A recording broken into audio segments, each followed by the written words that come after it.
तो आप सभी का स्वागत है टारगेट विद नीतीश में। दोस्तों, एक बहुत बड़ी खुशखबरी आ रही है। बिहार असिस्टेंट प्रोफेसर भर्ती नियमावली 2025 के संदर्भ में बिहार में, जैसा कि आप जानते हैं कि जो भी असिस्टेंट प्रोफेसर की भर्ती होती थी, खासकर आर्ट्स के विषय के जैसे पॉलिटिकल साइंस, हिस्ट्री, ज्योग्राफी, उसमें जो है आपका एपीआई स्कोर का प्रयोग किया जाता था। लेकिन अब जो है नई एक नियमावली बनी है 2025, जिसमें स्पष्ट रूप से उल्लेखित है कि इसमें लिखित परीक्षा और इंटरव्यू के आधार पे जो है अब असिस्टेंट प्रोफेसर की नियुक्ति होगी। और इस वीडियो के माध्यम से हम देखेंगे, प्रूफ आपको देंगे कि कहाँ ये लिखी हुई है, साथ ही ये भी बताएंगे कि बेट होगा कि नहीं। तो आइए शुरू करते हैं आज का ये महत्वपूर्ण भाग। For appointment as assistant professor in the universities of Bihar 2025, इस ड्राफ्ट का नाम है। इसमें हम कुछ महत्वपूर्ण पॉइंट पे फोकस करेंगे। सबसे पहले यहाँ देखिए, यहाँ पैरा 2.13 में लिखा हुआ है कि written exams means written examination conducted by the Bihar state university service commission. इसका क्या मतलब हुआ? इसका मतलब हुआ कि जो एग्जाम होगा वो Bihar state university service commission के द्वारा आयोजित कराया जाएगा। तो आयोग कौन सा होगा? Bihar state university service commission. इसी तरह यहाँ चैप्टर 3 में आप देख रहे हैं कि प्रोसीजर ऑफ अपॉइंटमेंट की बात की गई है कि जो अपॉइंटमेंट होगा, सबसे पहले ऑल इंडिया लेवल पे एक वैकेंसी निकाली जाएगी, उसके बाद जो है प्रोसेस चालू किया जाएगा। और उसका जो है कौन करेगा? Bihar state university service commission उसको जो है आपको करेगा प्रोसेस। आगे देखते हैं यहाँ पे क्या लिखा है? The appointment of assistant professor shall be made on the recommendation of Bihar state university service commission. ठीक है, यूजीसी के गाइडलाइंस के अनुसार Bihar state university service commission जो सुझाव देगा, उसके आधार पे जो है असिस्टेंट प्रोफेसर की नियुक्ति होगी। अब देखिए, इसमें एसेंशियल क्वालिफिकेशन जो है वो जो हर एग्जाम में भारत के सभी जगह जो असिस्टेंट प्रोफेसर की नियुक्ति होती है उसमें 55% मार्क्स जो है रखा जाता है।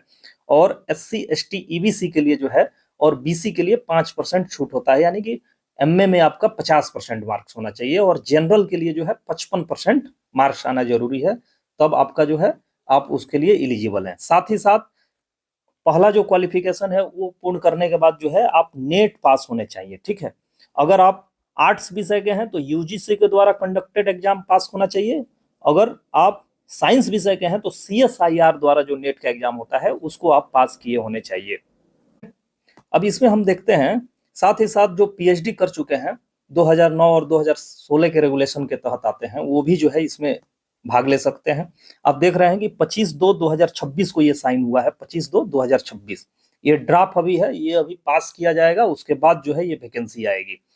एक चीज इसमें बहुत बड़ा बदलाव हुआ है कि minimum age of appointment as an assistant professor minimum होना चाहिए 23 साल और मैक्सिमम जो होगा वो 45 ईयर्स होगा ये एज। ठीक है, और ये काउंट जो है 1 अगस्त से प्रत्येक ईयर किया जाएगा। ठीक है, तो 23 साल मिनिमम एज होना चाहिए और 45 साल मैक्सिमम होना चाहिए। पहले जो है असिस्टेंट प्रोफेसर के लिए कोई एज लिमिट नहीं थी।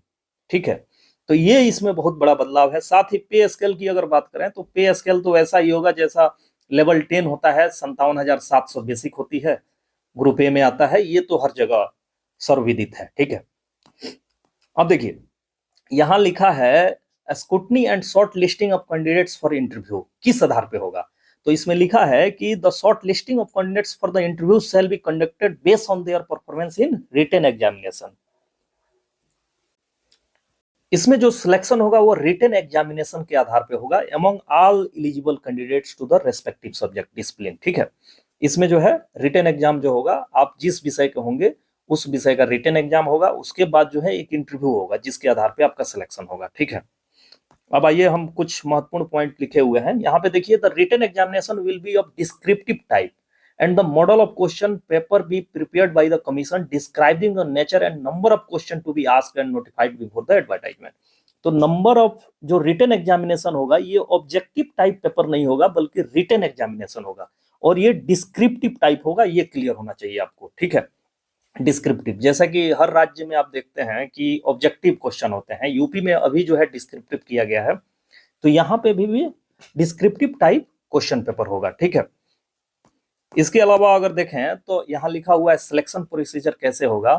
तो इसमें जो मिनिमम क्वालिफाइंग मार्क्स होगा परसेंटेज 50% होगा ऑफ फॉर ऑल कैंडिडेट्स। इसका मतलब ये हुआ कि और शेड्यूल कास्ट, शेड्यूल ट्राइब और पीडब्ल्यूडी कैंडिडेट्स के लिए 45% होगा, ठीक है। तो इसका मतलब सीधा सा ये हुआ कि जैसे अगर मान लीजिए 160 मार्क्स का हो रहा है, तो 160 मार्क्स का जो होगा वो आपका उसका आप 50% निकालेंगे। तो 160 का अगर 50% निकालेंगे तो 80 आएगा। तो 80 नंबर आपको कम से कम लाना होगा, तभी आप इंटरव्यू के लिए बुलाए जाएंगे मिनिमम, ठीक है। इसी तरह SC ST को 45% लाना होगा, ठीक है, 160 का 45%, ठीक है। तो मिनिमम यहाँ ये नहीं है कि आप 5 नंबर ला के सिलेक्ट हो जाएंगे, नहीं। और 3 घंटे का रिटन एग्जामिनेशन होगा, डिस्क्रिप्टिव टाइप होगा, 160 मार्क्स का, ठीक है। तो 160 का जो है 50% लाना होगा मिनिमम मार्क्स फॉर जनरल और ओबीसी को, ठीक है। और 160 का 45% लाना होगा SC ST PWD कैंडिडेट के, तभी उनको जो है इंटरव्यू के लिए बुलाया जाएगा। एटलीस्ट इतना नंबर तो आपको लाना ही है। उसके बाद जो है आपका एग्जामिनेशन के बाद इंटरव्यू आयोजित किया जाएगा। इंटरव्यू जो होगा वो 40 मार्क्स का होगा, ठीक है, 40 मार्क्स यहाँ पे होगा। और अटेंडेंस और appearance in interview is mandatory. आप जानते हैं कि उसमें शामिल होना अति आवश्यक है। इसी तरह मेरिट लिस्ट किस तरह बनेगा ये भी लिखा है कि final merit list shall be prepared on the basis of 80% weightage होगा, यानी कि टोटल जो आपका 200 मार्क्स है उसका 80% जो है रिटन का वेटेज है, और 40 नंबर जो है यानी कि 20% जो है आपका इंटरव्यू का वेटेज है, ठीक है। तो 20% वेटेज यानी कि 40 marks for interview, and written examination के लिए 160 मार्क्स है। तो टोटल जो है आपका 200 मार्क्स का आपका होने वाला है एग्जाम। 200 मार्क्स का होगा आपका एग्जाम। उसी के आधार पे मेरिट बनेगा, यानी कि रिटन प्लस इंटरव्यू को मिलाकर बनेगा, ठीक है। अब इसमें आप देख पा रहे हैं कि ये आपको एकदम क्लियर लिख दिया है कि 40 नंबर का इंटरव्यू होगा और 160 मार्क्स का जो है आपका रिटन एग्जामिनेशन होगा, जिसकी अवधि 3 घंटे होगी, ठीक है। इन दोनों को मिला के जो है आपका ये होगा, मेरिट लिस्ट बनेगी। इसके अलावा यहाँ लिखा हुआ है कि SET state eligibility test shall be valid for appointment in respective university, college, institution only conducted by Bihar government by any agency authorized the government of India। तो ये अभी ये एक तरह से आप कह सकते हैं कि बेट है, ठीक है। जैसे मध्य प्रदेश में सेट किया जाता है उसी के आधार पर ये बेट है। तो इसके संदर्भ में बस इतना ही लिखा हुआ है कि बेट को कौन सा संस्था करा सकता है, कराएगा, ठीक है। तो ये हो भी सकता है, ठीक है, लेकिन इसके बारे में अभी अधिक जानकारी नहीं आई है कि इसके आधार पे पहले जो है नेट के बराबर समतुल्य योग्यता बनाया जाएगा कि नहीं, इसके आधार पर बहुत सारी जानकारी नहीं है, ठीक है। और ये हैं आपके विषय, अंग्रेजी में कौन कौन से विषय आ जाएंगे, उर्दू फारसी किस में आएंगे, क्या क्या आएंगे।